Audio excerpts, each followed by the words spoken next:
Orion tutorial পয়েন্টের পক্ষ থেকে সকলকে স্বাগত জানাচ্ছি। আমি অনিন্দ অনুপম। আমাদের আজকের আলোচনার বিষয় কার্য, ক্ষমতা ও শক্তি, নবম শ্রেণীর ভৌতবিজ্ঞানের একটি অধ্যায়।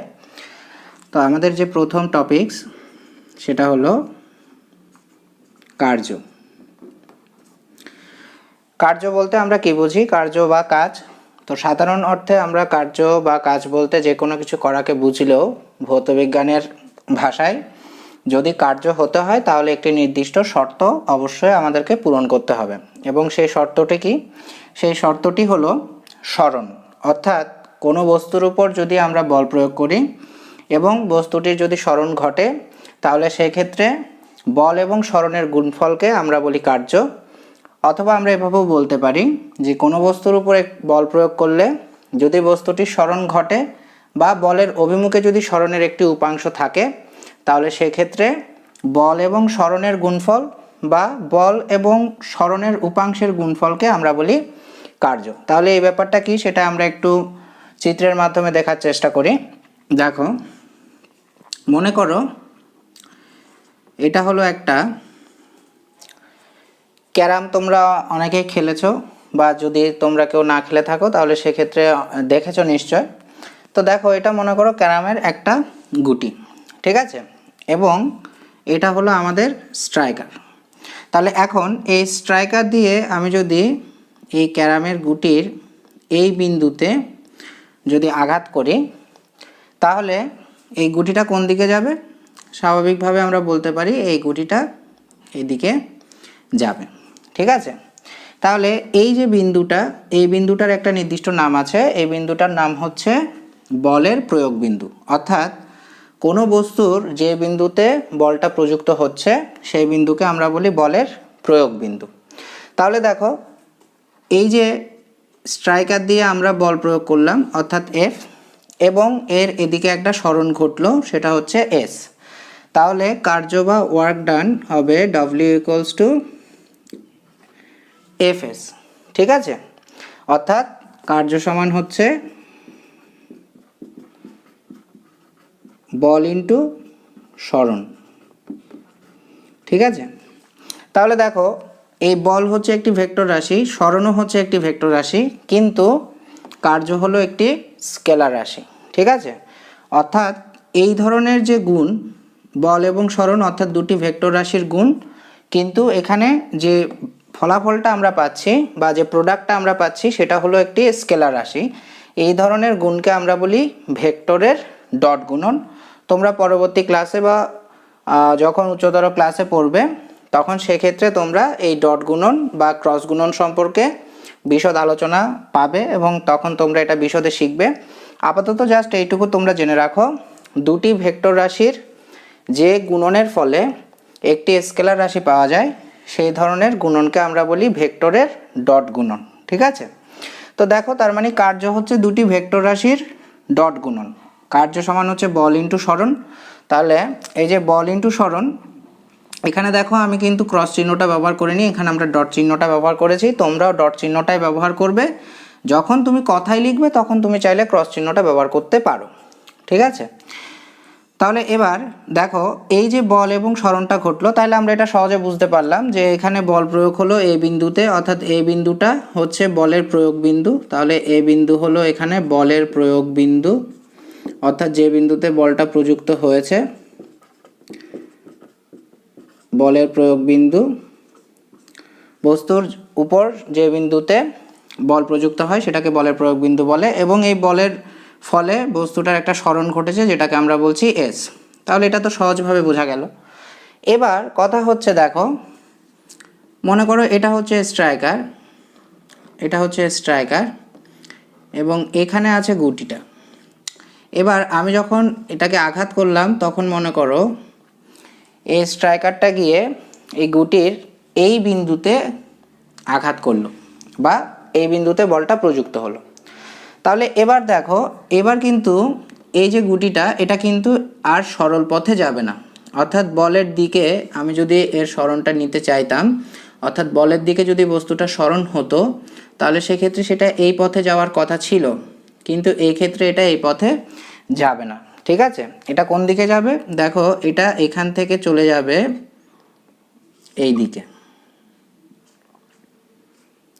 ঠিক আছে, বুঝতে পারছো নিশ্চয়? তাহলে দেখো এই বিন্দুতে স্ট্রাইকারটা এসে লাগার ফলে এই গুটিটা কিন্তু আর সোজাসুজি না গিয়ে এটা কিন্তু একটু বাঁকা হয়ে গেল। ঠিক আছে, অর্থাৎ যেদিকে যাওয়ার কথা ছিল, বল যেদিকে প্রযুক্ত আমরা করেছি বা যেদিকে আমরা বল প্রয়োগ করেছি তার সঙ্গে একটা কোণ উৎপন্ন করে তার সরণটা হলো। ঠিক আছে, তাহলে এক্ষেত্রে তো বলের দিকে আমরা সরণ পাচ্ছি না, তাহলে এখন আমরা কি করব? এটা জানার জন্য আমাদেরকে একটা বিশেষ ব্যাপার জানতে হবে, সেটা হচ্ছে ত্রিকোণমিতি, যেটা তোমরা ক্লাস 10-এ ম্যাথমেটিক্সে বিশদ আলোচনা পাবে। আমি এখানে শুধুমাত্র এই অধ্যায়টা বোঝার জন্য যেইটুকু প্রয়োজন সেইটুকু আমরা এখানে আলোচনা করব। তো দেখো এই ব্যাপারটা বোঝার জন্য আমি একটা সাধারণ কি আঁকছি, একটা সাধারণ সমকোণী ত্রিভুজ আঁকছি। একটা সাধারণ সমকোণী ত্রিভুজ যদি আমরা নিই, দেখো এটা হচ্ছে একটা সমকোণী ত্রিভুজ যেখানে এই কোণটা হচ্ছে 90 ডিগ্রি। ঠিক আছে, তো আমরা এটা জানি যে সমকোণী ত্রিভুজের এই যে বাহুগুলো, এই বাহুগুলোর কতগুলো বিশেষ নাম আছে। তো এই সমকোণী ত্রিভুজের বাহুগুলোর বিশেষ নামটা কি কি সেটা আমরা দেখে নিই। দেখো নির্দ্বিধায় আমরা বলতে পারি এটা হচ্ছে অতিভুজ, এটার নাম হচ্ছে অতিভুজ। আচ্ছা, এবার এই দুটি বাহু অর্থাৎ যে দুটি বাহুর মধ্যে এই সমকোণটা রয়েছে বা এই সমকোণটা গঠিত হচ্ছে যে দুটি বাহুর দ্বারা, এই দুটি বাহুর একটিকে আমরা বলবো লম্ব আর একটিকে আমরা বলবো ভূমি, বা একটিকে বলবো উচ্চতা আর একটিকে বলবো আমরা ভূমি। এবার কথা হচ্ছে কোনটিকে উচ্চতা বলবো আর কোনটিকে আমরা ভূমি বলবো সেটা আমরা কিভাবে বুঝবো? সবসময় মনে রাখবে সমকোণী ত্রিভুজের অতিভুজের সঙ্গে যে বাহুর কোণ দেওয়া থাকবে সেই বাহুটাই হচ্ছে ভূমি। অর্থাৎ এখানে যদি এই অতিভুজের সঙ্গে কোণটা এইখানে দেওয়া থাকে, কোণকে আমরা থিটা চিহ্ন দ্বারা প্রকাশ করি, থিটা, তাহলে দেখো এই যে এই চিহ্নটার নাম হচ্ছে থিটা। তাহলে এই যে কোণ, যেখানে সমকোণী ত্রিভুজের সাথে যেই বাহুর কোণ দেওয়া থাকবে সেই বাহুটাকে আমরা বলবো ভূমি। ঠিক আছে, তাহলে এখানে আমরা এখানে কোণটা দেখিয়েছি, তার মানে এই বাহুটা হচ্ছে আমার ভূমি। তাহলে স্বাভাবিকভাবে অন্য বাহুটা হচ্ছে লম্ব বা উচ্চতা। আচ্ছা, এবার আমি যদি একটা সমকোণী ত্রিভুজ এভাবে আঁকি, যে সমকোণী ত্রিভুজে, এটা হচ্ছে সমকোণী ত্রিভুজ, তাহলে এই সমকোণী ত্রিভুজে আমি বললাম কোণটা এই অতিভুজের সঙ্গে কোণটা এখানে, এটা সমকোণ, অতিভুজের সঙ্গে কোণটা এখানে না থেকে এখানে আছে। তাহলে দেখো সমকোণী ত্রিভুজ যেভাবেই আঁকা থাক না কেন, সব সময় মনে রাখবে যে অতিভুজ যেখানে থাকবে অতিভুজের সঙ্গে যে বাহুর কোণ দেওয়া থাকবে সেটাই হবে আমার ভূমি। অর্থাৎ ত্রিভুজটা এইভাবে আছে বলে এটা যে ভূমি হবে এমন কোনো কথা নেই। আমার এখানে কোণ দেওয়া আছে, তার মানে এটা হবে আমার ভূমি। এইভাবে একটা সমকোণী ত্রিভুজ যেভাবেই থাকুক না কেন, যেভাবেই থাকুক না কেন, ধরো আমার এখানে কোণ দেওয়া আছে তাহলে এটা ভূমি, আর যদি এখানে কোণ দেওয়া না থেকে এখানে কোণ দেওয়া থাকলে এটা ভূমি, আর যদি এখানে কোণ দেওয়া থাকে, যদি এখানে কোণ দেওয়া থাকে তাহলে এটা হবে ভূমি। ঠিক আছে, তাহলে দেখো কি বললাম, আরেকবার বলছি, সমকোণী ত্রিভুজ মানে কি, যে ত্রিভুজের একটি কোণ হচ্ছে সমকোণ বা 90 ডিগ্রি। ঠিক আছে, তাহলে এই সমকোণী ত্রিভুজের যে বাহুগুলো, সেই বাহুগুলোর কিছু বিশেষ নাম আছে। সেই নামগুলো কি কি? সমকোণের বিপরীত দিকের যে বাহুটা থাকবে সেটা হচ্ছে অতিভুজ। সমকোণের, এই যে দেখো এখানে আমি যদি এই ত্রিভুজটাকে নাম দ্বারা চিহ্নিত করি ABC ত্রিভুজ, তাইলে এই যে বি কোণটা হচ্ছে সমকোণ, অর্থাৎ বি কোণটা হচ্ছে 90 ডিগ্রি, তাইলে বি কোণের বিপরীতে আছে আমার AC বাহু, তাহলে এই AC বাহুটা হচ্ছে আমার অতিভুজ। ঠিক আছে, তাহলে এটা যদি অতিভুজ হয়, এরপরে আমরা দেখব, প্রথমে আমরা দেখব সমকোণটা কোথায় আছে। তাহলে এখানে সমকোণটা পেয়েছি, তাহলে সমকোণের বিপরীতে যে বাহুটা আছে, তার মানে বি কোণের বিপরীতে আছে AC বাহু, তাহলে এই AC বাহুটাকে আমরা বলবো অতিভুজ। এবার আমরা দেখব এই AC বাহুর সঙ্গে কোন বাহুটার কোণ দেওয়া আছে। আমরা দেখছি এখানে AC বাহুটার সঙ্গে AB বাহুটার কোণ দেওয়া আছে। যেহেতু AC বাহুর সঙ্গে AB বাহুর কোণ দেওয়া আছে, তাই আমরা AB বাহুকে বলবো ভূমি, আর এখানে CB বাহুকে আমরা বলবো লম্ব বা উচ্চতা। ঠিক আছে, ঠিক এখানে একই রকমভাবে যদি আমরা এই ত্রিভুজটাকে নামকরণ করি DEF, তাহলে এই DEF ত্রিভুজে দেখো এই কোণটা হচ্ছে 90 ডিগ্রি, তাহলে ই কোণটার বিপরীত দিকে যে বাহুটা আছে অর্থাৎ ডিএফ বাহু, সেই ডিএফ বাহুটা হচ্ছে অতিভুজ এবং এই ডিএফ বাহুর সঙ্গে ইএফ বাহুর কোণ দেওয়া আছে, তার মানে হলো ইএফ হচ্ছে ভূমি। বোঝা গেল এইটুকু। এবার এই যে বাহুগুলো, এই বাহুগুলোর অনুপাতকে কতগুলো আলাদা নাম দেওয়া হয়। বাহুগুলির অনুপাতকে দেখো, বাহুগুলিকে যেমন আলাদা নাম দেওয়া হয়, বিশেষ নাম দেওয়া হয়, ঠিক একই রকমভাবে বাহুগুলির অনুপাতেরও কিন্তু নাম আছে। কীরকম নামটা সেটা আমরা দেখব। দেখো এখানে একটা সমকোণী ত্রিভুজ আমরা আঁকছি। এই যে সমকোণী ত্রিভুজ, এই সমকোণী ত্রিভুজের আমি বললাম যে এটা হচ্ছে এবিসি বা ডিইএফ, যেটাই নাম দাও না কেন। এই ডিইএফ সমকোণী ত্রিভুজে আমরা বললাম ই কোণটা হচ্ছে 90 ডিগ্রি এবং এফ কোণটা হচ্ছে থিটা। ঠিক আছে, অর্থাৎ ডিএফ ই কোণটা হচ্ছে থিটা। তাহলে এই ত্রিভুজে আমরা বলছি ডিইএফ কোণ ইকুয়ালস টু হচ্ছে 90 ডিগ্রি আর ডিএফ ই কোণ ইকুয়ালস টু হচ্ছে থিটা।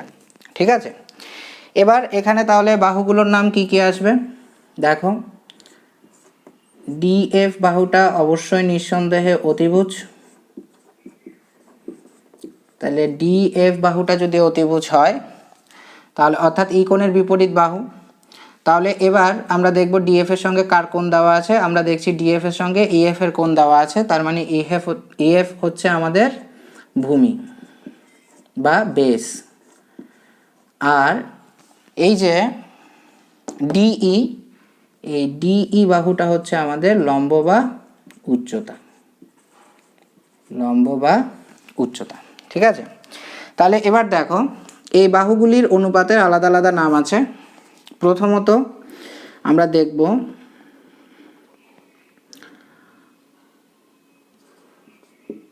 Sine theta.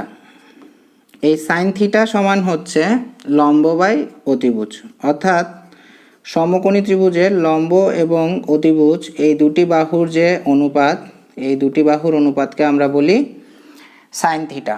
ঠিক আছে, তাহলে এখানে আমরা বলতে পারি এই যে লম্ব হচ্ছে আমরা কি পেলাম ডিই আর অতিভুজ পেলাম আমরা ডিএফ। তাইলে এই যে সমকোণী ত্রিভুজ ডিইএফ, এই সমকোণী ত্রিভুজে সাইন থিটা বলতে আমরা বুঝবো লম্বের সঙ্গে অতিভুজের অনুপাত। ঠিক আছে, এরপরে আমরা লিখব কস থিটা। এই কস থিটা বা কস কোণ, থিটা বলতে আমরা বোঝাচ্ছি কোন কোণটাকে, এই যে ডিএফ ই কোণটাকে। ঠিক আছে, অর্থাৎ এই এফ কোণের সাপেক্ষে, এফ কোণের সাপেক্ষে।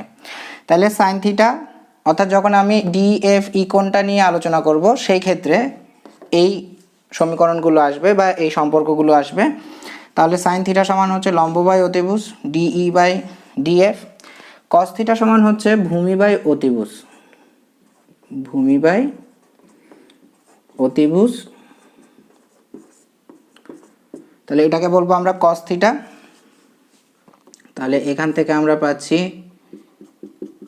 EF by DF.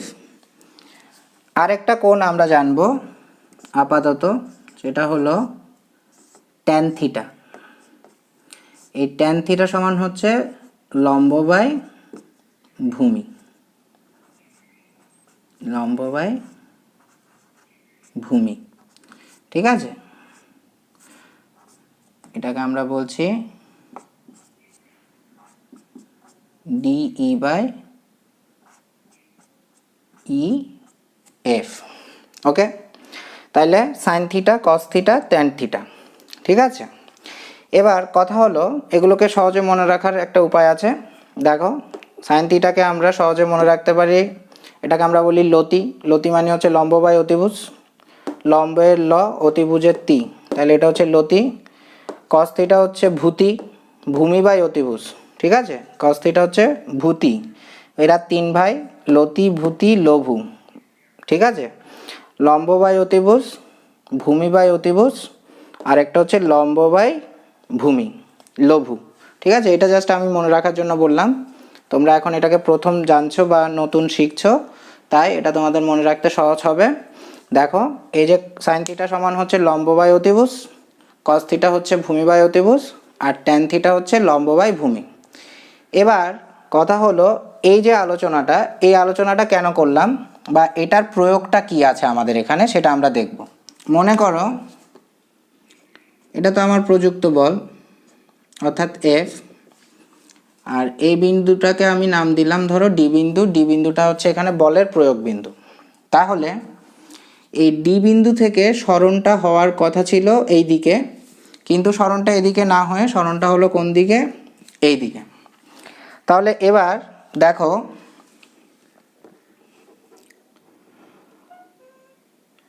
এইখান থেকে আমি যদি অর্থাৎ যেদিকে সরণটা হয়েছে সেই পথের উপরে যে কোনো একটি বিন্দু থেকে যেদিকে বলটা প্রযুক্ত হয়েছে, বলের যেটা ক্রিয়ারেখা, এইটাকে আমরা বলছি বলের ক্রিয়ারেখা। এই বলের ক্রিয়ারেখা কথাটার অর্থ কি? বলের ক্রিয়ারেখা কথাটার অর্থ হলো বল যেদিকে ক্রিয়া করছে সেই বরাবর যদি আমরা একটা সরল রেখা নিই তাহলে সেটাকে আমরা বলবো বলের ক্রিয়ারেখা।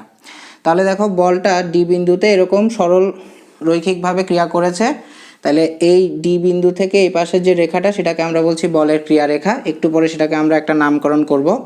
তাহলে আর এই যে ডি থেকে যেদিকে সরণটা ঘটেছে সেটা হচ্ছে সরণ বা সরণের দিক। এবার এই সরণের দিকে থেকে বা যেই পথে তার সরণটা হয়েছে সেই পথের উপর যে কোনো একটি বিন্দু থেকে আমি যদি যেদিকে বলের ক্রিয়ারেখা সেদিকে যদি একটি লম্ব আঁকি, দেখো এখানে এই বিন্দুটাকে আমরা নাম দিলাম মনে করো এফ, আর এই দিকের বিন্দুটাকে নাম দিলাম ই। ঠিক আছে? তাহলে এবার দেখো এই যে ডিইএফ এটি একটি সমকোণী ত্রিভুজ গঠিত হলো। ডিইএফ একটি সমকোণী ত্রিভুজ গঠিত হলো যেখানে ডিইএফ কোণ হচ্ছে 90 ডিগ্রি, আগের মতো একটু আগে লিখেছিলাম। আর এই যে কোণটা, আমরা এই কোণটাকে নেব। কেন এই কোণটাকে নেব, আমরা এই কোণটাকে নেব না কেন সেটা আগে বোঝো। দেখো বল কোন দিকে ক্রিয়া করেছিল, ঠিক আছে, তার সঙ্গে কত কোণে বেঁকে সরণটা ঘটেছে। অর্থাৎ বলটা কোন দিকে ক্রিয়া করেছিল, অর্থাৎ বস্তুটা যাওয়ার কথা ছিল কোন দিকে, আর সেদিকে না গিয়ে তার থেকে কতটা বিচ্যুত হয়েছে, তার থেকে কতটা বেঁকে গেছে। ঠিক আছে? যার জন্য আমরা বলের ক্রিয়ারেখার সঙ্গেই কোণটা নেব। তাহলে বলের ক্রিয়ারেখার সঙ্গে যদি আমি এখানে কোণটা নিই তাহলে সে কোণটা পাচ্ছি আমরা থিটা। ঠিক আছে? সেটাকে আমরা থিটা ধরে নিলাম। কোণকে সাধারণত আমরা থিটা দ্বারা ডিনোট করি। তাহলে এখানে আমরা ইডিএফ কোণ সমান পাচ্ছি কি থিটা। তাহলে এবার দেখো যেদিকে, তাহলে বুঝতে পারছো এখানে ই কোণটা যেহেতু সমকোণ, এই কোণটা যেহেতু সমকোণ, এখানে ই কোণটা যেহেতু সমকোণ, তাহলে ই কোণের বিপরীত বাহু হচ্ছে ডিএফ। তার মানে ডিএফ হচ্ছে এখানে অতিভুজ, একটু আগে আমরা জেনেছি। তাহলে এবার দেখো বলের ক্রিয়ারেখা অর্থাৎ বস্তুটার যেদিকে যাওয়ার কথা ছিল সেটা আছে, তাহলে এই অতিভুজের সঙ্গে যেহেতু এখানে কোণ দেওয়া আছে তার মানে ডিইটা হচ্ছে আমার ভূমি। তাহলে ভূমি বরাবর বস্তুটা যাওয়ার কথা ছিল কিন্তু বস্তুটা চলে গেছে অতিভুজ বরাবর, তাই তো? কথাটা এরকমই আসছে যদি সমকোণী ত্রিভুজের বেসিসে আমি এই কথাটাকে বলি। তাহলে কি বললাম, বস্তুটার যাওয়ার কথা ছিল ভূমি বরাবর, কিন্তু বস্তুটা ভূমি বরাবর না গিয়ে থিটা কোণে বেঁকে সেটা চলে গেছে কি বরাবর, অতিভুজ বরাবর। তাহলে এবার এই দুটোর মধ্যে যদি আমি একটা সম্পর্ক নির্ণয় করতে চাই তাহলে আমাকে কোন অনুপাতটা সাহায্য নিতে হবে? ভূমি এবং অতিভুজের মধ্যে যে অনুপাতটা আমরা একটু আগে পড়েছি সেই অনুপাতের সাহায্য নিতে হবে। তাহলে ভূমি বাই অতিভুজ যে অনুপাতটা আমরা পাচ্ছি সেটাকে আমরা বলছি কস থিটা, তাই তো? একটু আগে আমরা শিখেছি। তাহলে এই ক্ষেত্রে অর্থাৎ ত্রিভুজ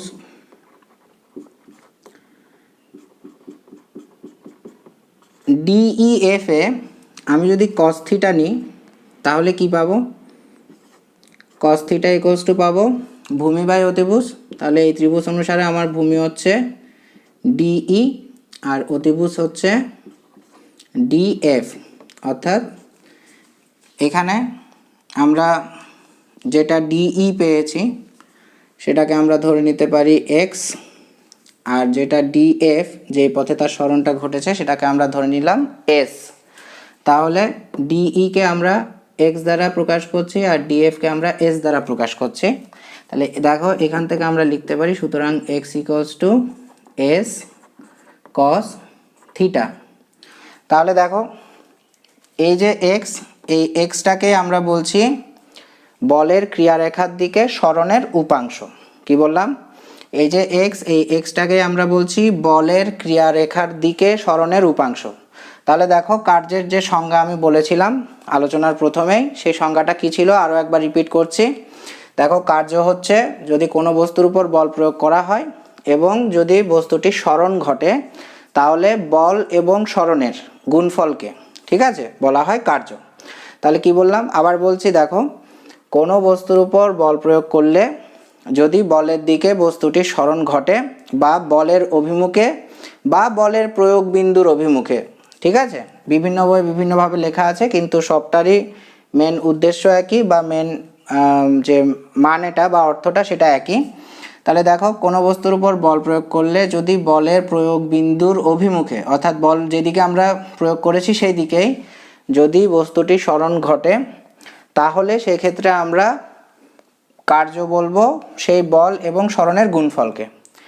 আর যদি কোনো বস্তুর উপর বল প্রয়োগ করার ফলে যদি বলের অভিমুখে সরণ না ঘটে, কিন্তু যদি বলের অভিমুখে কি থাকে বা বলের প্রয়োগ বিন্দুর অভিমুখে যদি সরণের উপাংশ থাকে, তাহলে সরণের উপাংশ মানে কি, সরণের উপাংশ মানে হচ্ছে এখানে এই এক্সটাকে বোঝানো হচ্ছে, অর্থাৎ বস্তুটা যেদিকে যাওয়ার কথা ছিল আর বস্তুটা যেদিকে গেছে তাদের মধ্যে যে সম্পর্কটা, ঠিক আছে, বলের ক্রিয়ারেখা এবং সরণের মধ্যে যে সম্পর্কটা সেটাকেই বলা হচ্ছে, অর্থাৎ সেটাকে বলা হচ্ছে এখানে cos থিটা। এবং সেখান থেকে আমরা বলের অভিমুখে সরণের উপাংশ অর্থাৎ এক্সকে কি করতে পারছি, ডিনোট করতে পারছি বা গণনা করতে পারছি বা বের করে আনতে পারছি। তাহলে এই ক্ষেত্রে আমরা বলবো বল এবং বলের অভিমুখে সরণের উপাংশের গুণফলকে বলা হবে কার্য। তাহলে দেখো আমি এই অংশটা মুছে দিচ্ছি। তাহলে দেখো এই ক্ষেত্রে আমরা বলবো বল ইন্টু সরণ ইকুয়ালস টু কার্য, আর এই ক্ষেত্রে আমরা বলবো যখন বলের অভিমুখেই বস্তুটি সরণ হবে না কিন্তু সেই বলের অভিমুখে বস্তুটির সরণের উপাংশ থাকবে, সেই ক্ষেত্রে আমরা বলবো কার্য সমান হচ্ছে ডব্লিউ ইকুয়ালস টু হচ্ছে এফ ইন্টু এক্স। তাহলে এক্স এর ভ্যালুটা আমরা পাচ্ছি এস কস থিটা, ঠিক আছে। তাহলে এক্ষেত্রে আমরা বলবো কার্য হচ্ছে বল ইন্টু সরণের উপাংশ, ঠিক আছে, বোঝা গেল এই অবধি কার্যের একক ও মাত্রিয় সংকেত। তাহলে দেখো একটু আগেই কার্যের যে সমীকরণ বা কার্যের যে সম্পর্ক আমরা পেয়েছি অন্য ভৌত রাশির সঙ্গে, সেটা হলো কার্য ইকুয়ালস টু বল ইন্টু সরণ। তাহলে এইখান থেকে এই যে সম্পর্ক, এই সম্পর্ক থেকে আমরা কি করব, কার্যের একক এবং মাত্রিয় সংকেত নির্ণয় করব। তাহলে দেখো আমরা যখন এসআই পদ্ধতিতে বা এসআই একক যখন আমরা নির্ণয় করব,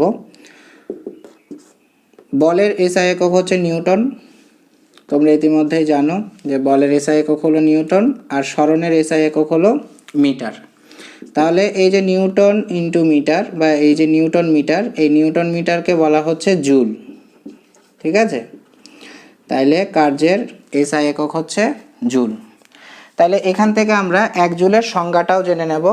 তাহলে এক জুল কাকে বলে বা এক জুল কার্য কাকে বলে যদি প্রশ্ন করা হয়, তাহলে এক জুল কার্য হচ্ছে যদি কোনো বস্তুর উপর 1 নিউটন বল প্রয়োগ করলে 1 নিউটন বল প্রয়োগ করলে যদি বস্তুটির 1 মিটার সরণ ঘটে, তখন সেটাকে আমরা বলবো, সেই কৃতকার্যের পরিমাণকে আমরা বলবো 1 জুল।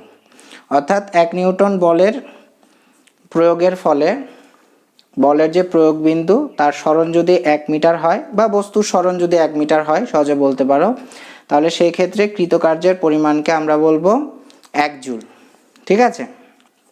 আচ্ছা, এবার দেখো সিজিএস পদ্ধতিতে যে একক, সেই সিজিএস পদ্ধতিতে এককটা আমরা কি পাই, সিজিএস একক, সিজিএস এককে বলের একক হচ্ছে ডাইন আর যে সরণের একক সেই সরণের একক হলো সেন্টিমিটার, ঠিক আছে। সিজিএস পদ্ধতিতে বলের একক হচ্ছে ডাইন আর সরণের একক হলো সেন্টিমিটার। তাহলে এখান থেকে আমরা বলতে পারি ডাইন ইন্টু সেন্টিমিটার, বা এটাকে আমরা বলতে পারি ডাইন সেন্টিমিটার। এই ডাইন সেন্টিমিটারের আরেকটা নাম হচ্ছে আর্ক। এই যে ডাইন সেন্টিমিটার, এই ডাইন সেন্টিমিটারের আরেকটা নাম হচ্ছে আর্ক। তাহলে এখান থেকেও আমরা ওয়ান আর্কের সংজ্ঞা দিতে পারি। ওয়ান আর্ক ইকুয়ালস টু হচ্ছে এক ডাইন বল প্রয়োগের ফলে বা কোনো বস্তুর উপর এক ডাইন বল প্রয়োগ করলে যদি বস্তুর সরণ 1 সেন্টিমিটার হয় তাহলে কৃতকার্যের পরিমাণকে আমরা বলবো ওয়ান আর্ক। মাত্রীয় সংকেত, তাহলে দেখো মাত্রীয় সংকেতের ক্ষেত্রে বলের যে মাত্রীয় সংকেত, বলের মাত্রীয় সংকেত আমরা লিখি MLT ইনভার্স 2। ঠিক আছে, বলের মাত্রীয় সংকেত হচ্ছে MLT ইনভার্স 2 ইন্টু সরণ মানে হচ্ছে L। তাহলে এখান থেকে আমরা কার্যের মাত্রীয় সংকেত পাবো ML স্কোয়ার T ইনভার্স 2 বা T to the power -2। Joule ও আর্কের মধ্যে সম্পর্ক, অর্থাৎ 1 জুল ইকুয়ালস টু কত আর্ক, সেটা আমরা দেখব। দেখো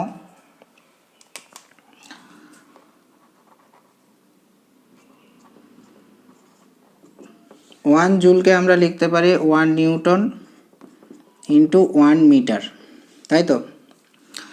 তাহলে এই যে 1 নিউটন, এই 1 নিউটন মানে হচ্ছে কি বল। তাহলে এই যে বল সমান আমরা আবার কি জানি, ভর ইন্টু ত্বরণ। অর্থাৎ 1 নিউটনকে আমরা লিখতে পারি 1 KG into 1 metre per second square into 1 metre. তাহলে দেখো এটাকে আমরা লিখতে পারি 1 KG into 1 metre by 1 second square into 1 metre. তাহলে এখানে দেখো KG, metre, metre, second square এগুলো সবগুলো কিসে আছে, এসআই পদ্ধতিতে আছে। এবার এই সবগুলো একককে যদি আমি সিজিএসে কনভার্ট করি তাহলে আমরা কি জানি 1 কেজি সমান হচ্ছে 1000 গ্রাম, তাই তো। তাহলে 1 KG equals to 1000 gram into 1 metre equals to 100 centimetre. আবার এখানেও 1 মিটার ইকুয়ালস টু 100 সেন্টিমিটার। আর দেখো সেকেন্ডের ক্ষেত্রে বা সময়ের এককের ক্ষেত্রে আমরা জানি এসআই পদ্ধতিতে একক যা, সিজিএস পদ্ধতিতেও একক তাই। তাহলে সময়ের এককের ক্ষেত্রে আমরা বলতে পারি যে 1 সেকেন্ড স্কোয়ার যা আছে সিজিএস পদ্ধতিতেও 1 সেকেন্ড স্কোয়ারই থাকবে, যেহেতু এসআই পদ্ধতিতেও সময়ের একক সেকেন্ড, আবার সিজিএস পদ্ধতিতেও সময়ের একক সেকেন্ড। তাহলে এবার দেখো এখান থেকে আমরা কি পাচ্ছি, এখানে এই যে গ্রাম, তার মানে এটা হয়ে গেল কত,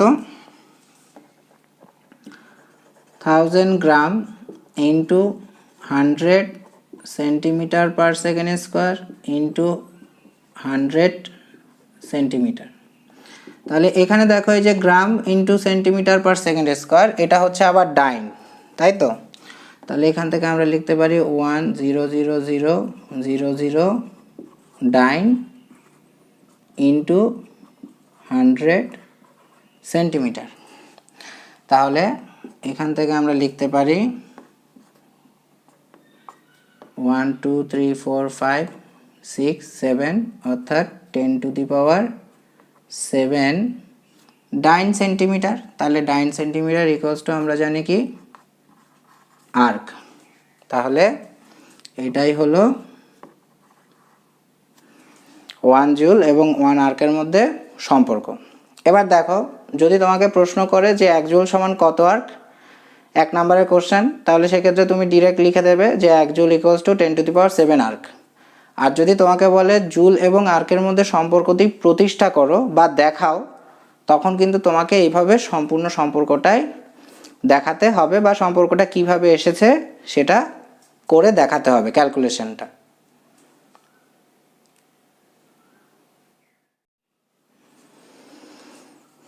কার্যের প্রকারভেদ, তো তোমাদের যে সিলেবাসে যে প্রকারভেদটা আছে বা দুই ধরনের কার্য সম্পর্কে তোমাদের সিলেবাসে আলোচনা করা আছে। একটাকে আমরা বলছি বলের দ্বারা কার্য, আরেকটাকে আমরা বলছি বলের বিরুদ্ধে কার্য। ঠিক আছে, তো দেখো প্রথমটা যেটা হচ্ছে বলের দ্বারা কার্য, এই বলের দ্বারা কার্য বা বলের পক্ষে কার্য বা যেটাকে আমরা কোনো কোনো বইয়ে হয়তো ধনাত্মক কার্য বলা হয়েছে, এই যে বলের দ্বারা কার্য বা বলের দিকে কার্য বা ধনাত্মক কার্য যেটাকে আমরা বলছি পজিটিভ ওয়ার্ক ডান, এটা কি দেখো, যদি কোনো বস্তুকে আমরা বল প্রয়োগ করলাম এবং বস্তুটা সরণও সেদিকেই ঘটলো। একটা সহজ উদাহরণ দিই, দেখো আমরা সবাই অভিকর্ষজ বল সম্পর্কে জানি। এই যে অভিকর্ষজ বল মানে কি, অভিকর্ষজ বল মানে হচ্ছে পৃথিবী কোনো বস্তুকে কেন্দ্রের দিকে যে বলে আকর্ষণ করে।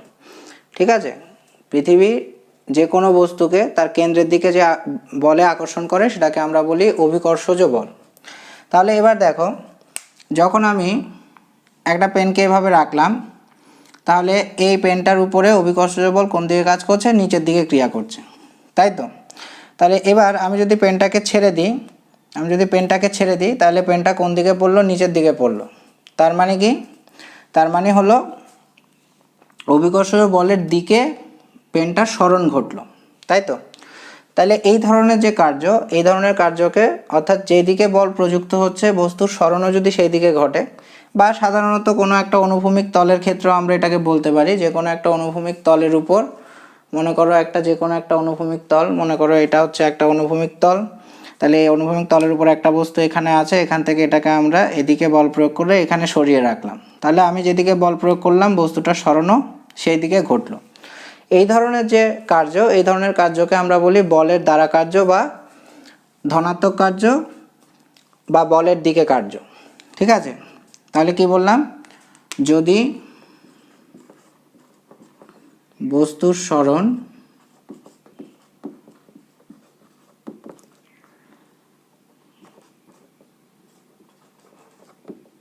বলের প্রয়োগ বিন্দুর দিকে হয়,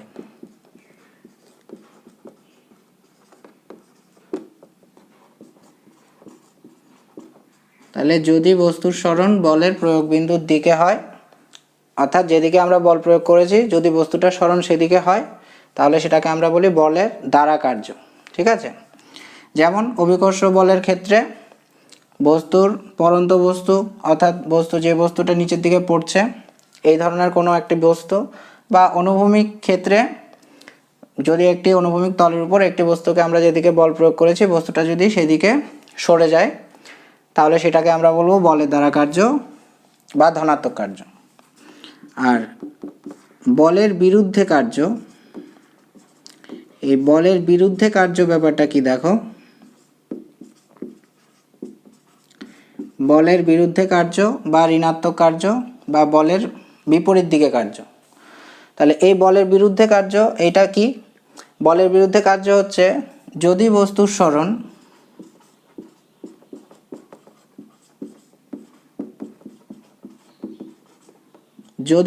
সরণ বলের প্রয়োগ বিন্দুর বিপরীতে হয়,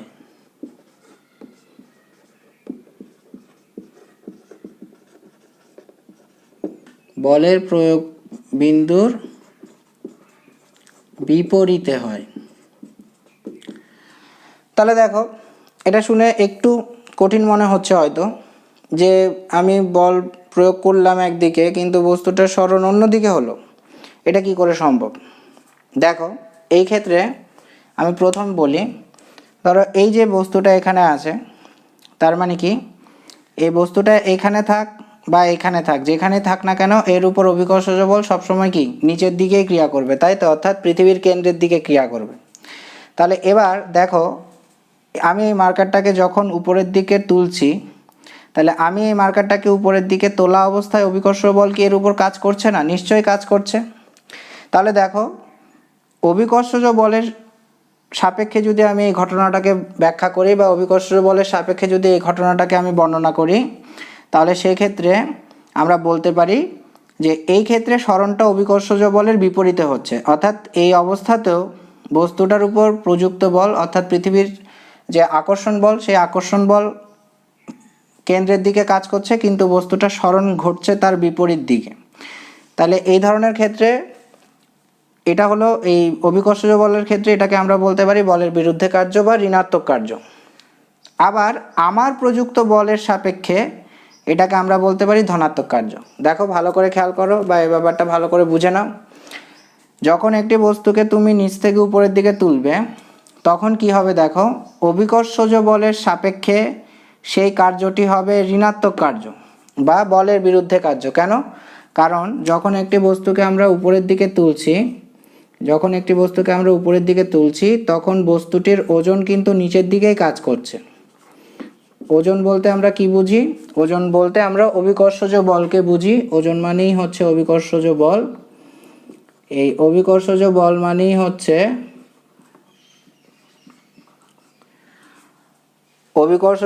মানেই হচ্ছে বস্তুর উপর পৃথিবীর আকর্ষণ, বস্তুর উপর পৃথিবীর আকর্ষণ বল বা পৃথিবীর কেন্দ্রের দিকে আকর্ষণ বল। ঠিক আছে? অর্থাৎ পৃথিবী ওই বস্তুটাকে কতটা বলে আকর্ষণ করছে তার কেন্দ্রের দিকে।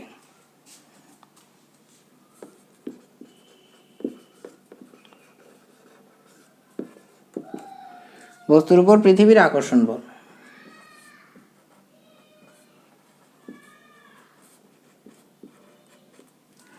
ঠিক আছে? ভালোভাবে বুঝে নাও, এই কনসেপ্টগুলো ভালো করে ক্লিয়ার করে নাও। তাহলে যখন একটি বস্তু উপরের দিকে উঠছে সেক্ষেত্রে দেখো এখানে ওজন বা এই যে অভিকর্ষজ বল বা পৃথিবীর কেন্দ্রের দিকে বস্তুর উপরে যে আকর্ষণ বল সেটা কিন্তু নিচের দিকে কাজ করছে, কিন্তু বস্তুটা সরণ ঘটছে উপরের দিকে। তাহলে এই অভিকর্ষজ বলের সাপেক্ষে আমি বলতে পারি এই কার্যটি হচ্ছে একটি ঋণাত্মক কার্য বা বলের বিরুদ্ধে কার্য। কিন্তু আমার দ্বারা যে প্রযুক্ত বল, আমি যে বলে বস্তুটাকে উপরের দিকে তুলছি, আমার বলের সাপেক্ষে বা আমার দ্বারা প্রযুক্ত বলের সাপেক্ষে, তাহলে এখানে আরও একটা বল কাজ করছে যেটা আমি প্রযুক্ত করছি বা কোনো একটা যন্ত্রের মাধ্যমে প্রয়োগ করা হচ্ছে, একটা শিকলের মাধ্যমে মনে করো কোনো একটি বস্তুকে টেনে তোলা হচ্ছে সেক্ষেত্রে। তাহলে আমার প্রযুক্ত বলের সাপেক্ষে বা যন্ত্রের প্রযুক্ত বলের সাপেক্ষে এই কার্যটি হচ্ছে একটি ধনাত্মক কার্য। তার মানে কি, একই কার্য কোন বলের সাপেক্ষে আমি সেই কার্যটাকে বিবেচনা করছি তার উপরে নির্ভর করে ধনাত্মকও হতে পারে আবার ঋণাত্মকও হতে পারে। অর্থাৎ একই কার্যকে আমরা কোন বলের সাপেক্ষে বিবেচনা করছি তার উপরে ভিত্তি করে বলের দ্বারা কার্য বলতে পারি, আবার বলের বিরুদ্ধে কার্য বলতে পারি। ঠিক আছে? তাহলে এই বলের বিরুদ্ধে কার্যের সাধারণ উদাহরণ কি হবে বা একটা সহজ উদাহরণ যদি আমাকে দিতে বলে, তখন আমি বলবো যে কোনো বস্তুকে অভিকর্ষজ বলের বিপরীতে উপরের দিকে নিয়ে গেলে তখন যে কার্যটা হয় সেটাকে আমরা বলি বলের বিরুদ্ধে কার্য, কারণ এখানে অভিকর্ষজ বলের সাপেক্ষে বস্তুটির সরণ বিপরীত দিকে হয়। আর বলের দ্বারা কার্যের যদি উদাহরণ আমাকে দিতে বলে তাহলে আমি সহজ উদাহরণ কি দেব? বলের দ্বারা কার্যের সহজ উদাহরণ আমরা দেব কোনো একটি বস্তুকে উপর থেকে ছেড়ে দিলে বস্তুটি অভিকর্ষজ বলের প্রভাবে নিচের দিকে পড়তে থাকে সরল রেখায়, সেটাকে আমরা বলবো বলের দ্বারা কার্য। কোন বলের সাপেক্ষে? অভিকর্ষজ বলের সাপেক্ষে। কার্যহীন বল বা ক্রিয়াহীন বল। তো এই কার্যহীন বল বা ক্রিয়াহীন বল ব্যাপারটা কি, এটা বোঝার জন্য আমি একটা উদাহরণ দিচ্ছি। দেখো, মনে করো তুমি তোমার স্কুল ব্যাগ বা যে কোনো একটা সুটকেস নিয়ে অনুভূমিক পথে হেঁটে যাচ্ছ, অর্থাৎ সোজাসুজি হেঁটে যাচ্ছ, বা আমি ধরো এই যে মার্কারটা, এই মার্কারটাকে এরকম ধরে আমি সোজাসুজি এরকম হেঁটে যাচ্ছি। তাহলে এক্ষেত্রে ব্যাপারটা কি হচ্ছে দেখো, যে কোনো বস্তু যে অবস্থাতেই থাকুক না কেন বস্তুর উপর অভিকর্ষজ বল সবসময় কোন দিকে কাজ করে? নিচের দিকে ক্রিয়া করে, অর্থাৎ পৃথিবীর কেন্দ্রের দিকে ক্রিয়া করে, তাই তো? তাহলে এখানে দেখো এই বস্তুর উপরে এই যে অভিকর্ষজ বল, এই অভিকর্ষজ বল ক্রিয়া করছে কোন দিকে?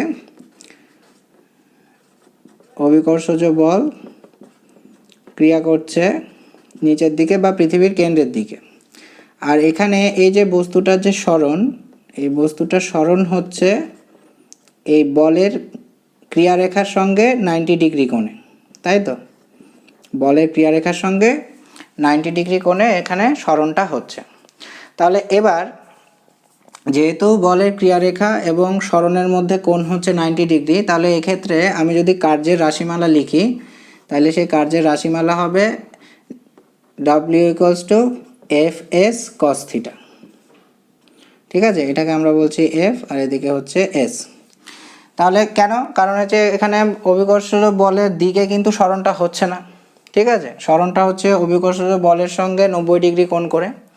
তাহলে এই ধরনের ক্ষেত্রে যেখানে যে কোনো বল অর্থাৎ ক্রিয়াশীল বল এবং তার সাথে যে সরণ, আমি এই ক্ষেত্রে বলেছি অভিকর্ষজ বলের কথা, অন্য যে কোনো ক্ষেত্রে আমরা এটা বলবো যে ক্রিয়াশীল বল এবং সরণ যদি পরস্পরের সঙ্গে সমকোণে থাকে বা 90 ডিগ্রি কোণ করে থাকে, তাহলে সেই ক্ষেত্রে এই যে কার্যের পরিমাণ, এই কার্যের পরিমাণটা হয়ে যাবে 0।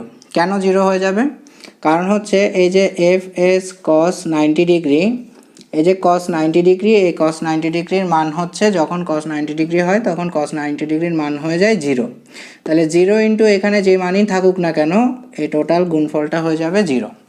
তাই এই ধরনের ক্ষেত্রে আমরা বলবো এটাকে কার্যহীন বল। কোন বলটাকে? এই বলটাকে, অর্থাৎ যে বলের কারণে বা যে বলের সাথে সরণটা 90 ডিগ্রি কোণে থাকবে, সেই বলটাকে আমরা বলবো কার্যহীন বল। অর্থাৎ সহজ কথায় এই বস্তুর যে সরণটা হচ্ছে, সেই সরণের উপরে এই অভিকর্ষজ বলের কিন্তু কোনো কি নেই, প্রভাব নেই, বা এই ক্রিয়াশীল বলের, যে ক্রিয়াশীল বলটা 90 ডিগ্রি কোণে আছে, তার কোনো প্রভাব নেই। তাহলে এই সরণের উপরে কোন বলের প্রভাব আছে? এই দিকে আমি যে বলটা প্রয়োগ করছি সেই বলটার প্রভাব আছে। ঠিক আছে, তাহলে এখানে আমরা যদি F1 F2 দ্বারা ডিনোট করি, ধরো এখানে F1 দ্বারা আমি অভিকর্ষজ বলকে ডিনোট করলাম আর F2 দ্বারা আমার প্রযুক্ত বলকে ডিনোট করলাম। অর্থাৎ আমি এই যে মার্কারটা, এই মার্কারটাকে নিয়ে এইভাবে সোজা হেঁটে যাচ্ছি, তাহলে আমি একটা বল প্রয়োগ করছি, সেটা হচ্ছে এইভাবে সামনের দিকে, বা আমার প্রযুক্ত বলের যে ক্রিয়ারেখা সেটা হচ্ছে এই দিকে। তাহলে আমার বলের সাপেক্ষে বস্তুটাতে কার্য হচ্ছে, কিন্তু এই যে মার্কারটার উপরে অভিকর্ষজ বলটা কাজ করছে নিচের দিকে বা পৃথিবীর কেন্দ্রের দিকে, সেই অভিকর্ষজ বলের সাপেক্ষে কিন্তু এই কার্যটা হচ্ছে না। অর্থাৎ এখানে যে কার্যটা হচ্ছে, সেই কার্যের উপরে এই অভিকর্ষজ বলের কোনো কি নেই, প্রভাব নেই। তাহলে এই ধরনের বলকে আমরা বলবো কার্যহীন বল। অর্থাৎ সহজ কথায় তোমরা মনে রাখবে, যদি ক্রিয়াশীল বল এবং সরণের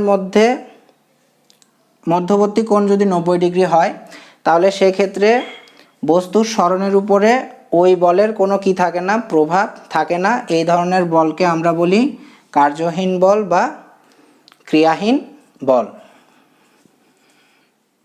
বল দ্বারা কৃতকার্য কখন শূন্য হয়? বল দ্বারা কৃতকার্য শূন্য হওয়ার শর্ত কি সেটা আমরা জানব।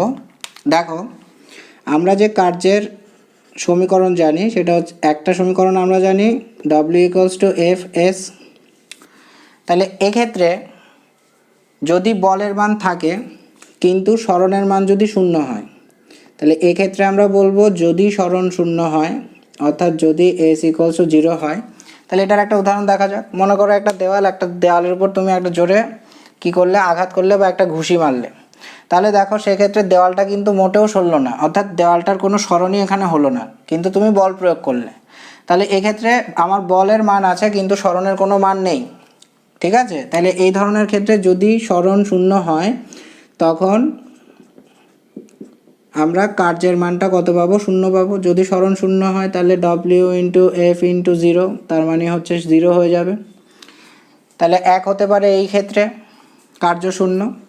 আর 2 নাম্বার হতে পারে একটু আগে আমরা যেটা আলোচনা করলাম, অর্থাৎ W = যখন Fs cos θ, সেক্ষেত্রে যদি θ 90 ডিগ্রি হয়, অর্থাৎ যেদিকে বল প্রয়োগ করা হয়েছে এবং বস্তুটার সরণ যেদিকে হচ্ছে, এদের মধ্যবর্তী কোণটা যদি 90 ডিগ্রি হয়, তাহলে সেক্ষেত্রে আমরা কি পাবো? W = পাবো 0। ঠিক আছে, এই ক্যালকুলেশনটা আমি দেখালাম না, কারণ একটু আগে এই ক্যালকুলেশনটা দেখানো হয়েছে। তাহলে দেখো, এই দুটো ক্ষেত্রে বল দ্বারা কৃতকার্যের পরিমাণটা শূন্য হতে পারে। তাহলে তোমাকে যদি প্রশ্ন করে যে বল দ্বারা কৃতকার্য কখন শূন্য হবে, তখন তুমি বলবে যদি বল প্রয়োগ করা সত্ত্বেও বস্তুর কোনো সরণ না ঘটে, তাহলে বল দ্বারা কৃতকার্য শূন্য হতে পারে, অথবা প্রযুক্ত বলের অভিমুখ এবং বস্তুর সরণের মধ্যবর্তী কোণ যদি বা বস্তুর সরণের অভিমুখের মধ্যবর্তী কোণ যদি 90 ডিগ্রি হয়, আবার বলছি প্রযুক্ত বলের অভিমুখ এবং বস্তুর সরণের অভিমুখের মধ্যে বা মধ্যবর্তী কোণ যদি 90 ডিগ্রি হয় বা সমকোণে যদি থাকে বল এবং সরণ পরস্পরের, তাহলে সেক্ষেত্রে অর্থাৎ বল এবং সরণ যদি পরস্পরের সমকোণে থাকে, তাহলে সেই ক্ষেত্রে আমরা বলতে পারি বল দ্বারা কৃতকার্য শূন্য হয়। ক্ষমতা বা পাওয়ার। ক্ষমতা কাকে বলে? দেখো, ক্ষমতা হলো কার্য বাই সময়, অর্থাৎ কোনো ব্যক্তি বা কোনো বস্তুর একক সময়ে কাজ করার যে সামর্থ্য বা কার্যের যে হার, সেটাকে আমরা বলছি ক্ষমতা। তাহলে দেখো, আমরা যদি বলি যে কোনো ব্যক্তি বা কোনো বস্তু টি সময়ে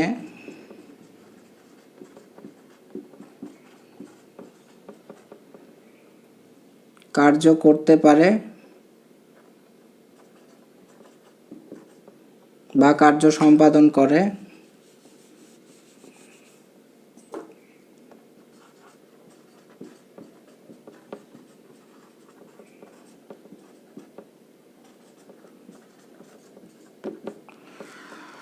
তাহলে টি সময়ে যদি ডব্লিউ কার্য সম্পাদন করে কোনো ব্যক্তি বা বস্তু, তাহলে একক সময়ে কার্য সম্পাদন করতে পারবে কতটুকু? একক সময়ে ডব্লিউ বাই টি পরিমাণ কার্য কি করে সম্পাদন করে, তাই তো? তাহলে কোনো ব্যক্তি বা বস্তু বা কোনো একটা মেশিন যদি টি সময়ে ডব্লিউ পরিমাণ কার্য সম্পাদন করতে পারে, তাহলে একক সময়ে কার্য সম্পাদন করবে ডব্লিউ বাই টি পরিমাণ। এটাকে বলা হচ্ছে পাওয়ার বা ক্ষমতা। তাহলে পি ইকুয়ালস টু আমরা পাচ্ছি কত? ডব্লিউ বাই টি, তাই তো?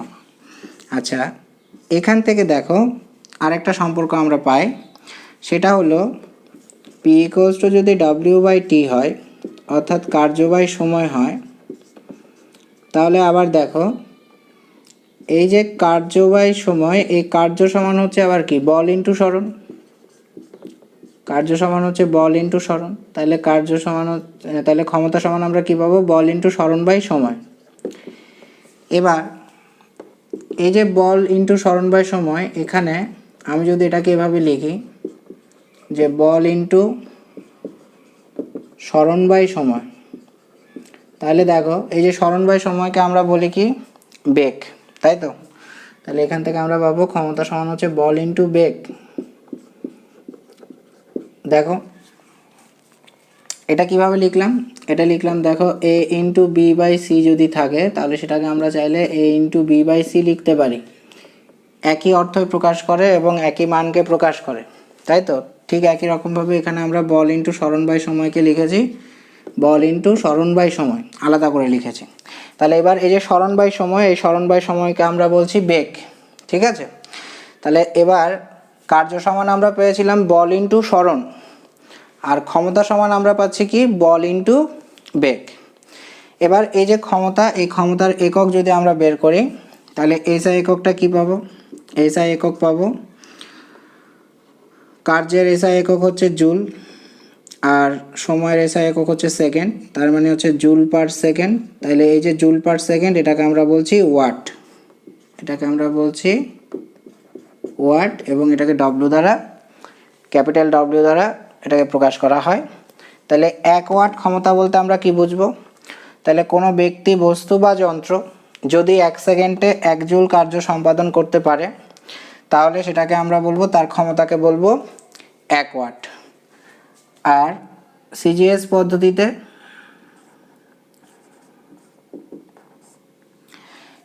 পদ্ধতিতে দেখো কার্যের একক হচ্ছে আর্ক আর সময়ের একক হচ্ছে সেকেন্ড। তাহলে সিজিএস পদ্ধতিতে ক্ষমতার একক হচ্ছে আর্ক পার সেকেন্ড, এর আর অন্য কোনো নাম নেই, ঠিক আছে? তাহলে সিজিএস পদ্ধতিতে ক্ষমতার একক হচ্ছে আর্ক পার সেকেন্ড, আর এসআই পদ্ধতিতে ক্ষমতার একক হচ্ছে ওয়াট।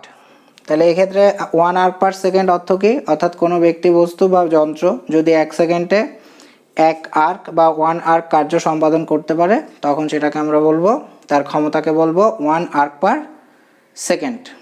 আচ্ছা, এবার আমরা দেখি যে এর মাত্রিয় সংকেতটা কি হবে। তাহলে দেখো, মাত্রিয় সংকেত অর্থাৎ ক্ষমতার মাত্রিয় সংকেত,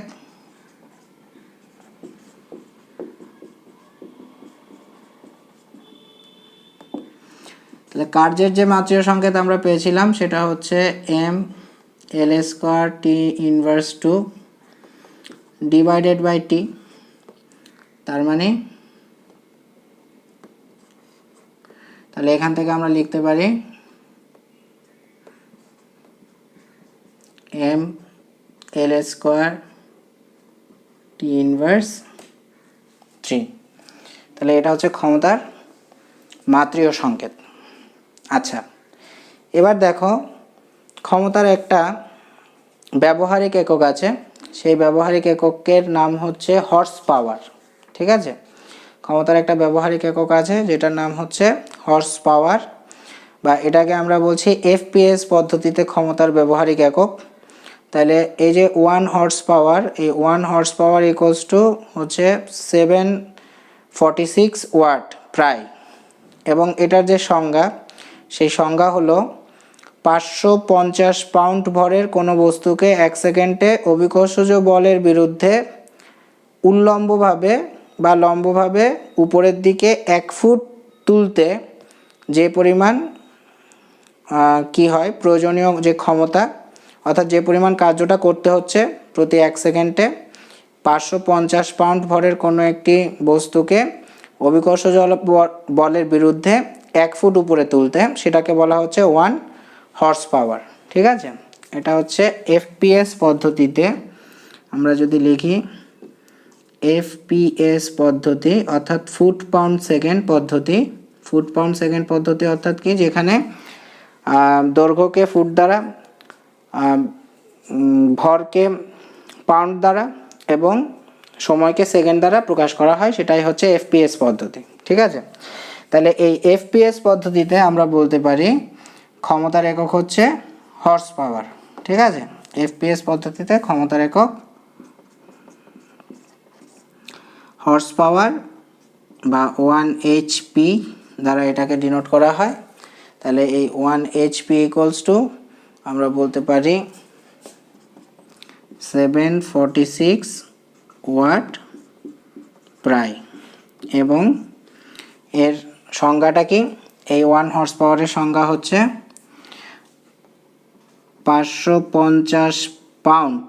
পাউন্ডকে আমরা এলবি এককের দ্বারা বা সংকেতের দ্বারা প্রকাশ করি। তাহলে এই যে 550 পাউন্ড ভরের, ধরো এই বস্তুটার ভর হচ্ছে 550 পাউন্ড, তাহলে এই 550 পাউন্ড ভরের কোনো একটি বস্তুকে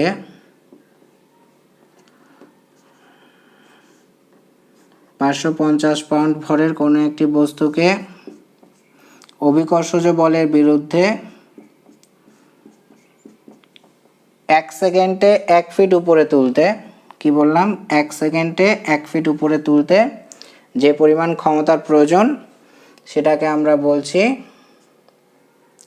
1 এইচপি বা 1 হর্স পাওয়ার। এই হর্স পাওয়ারের সঙ্গে আবার ওয়াটের একটা সম্পর্ক আছে।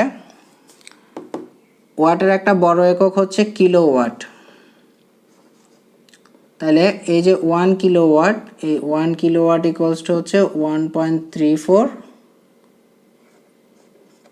Horse power. ঠিক আছে, হর্স পাওয়ার। তাহলে 1 kilowatt equals to 1.34 horse power.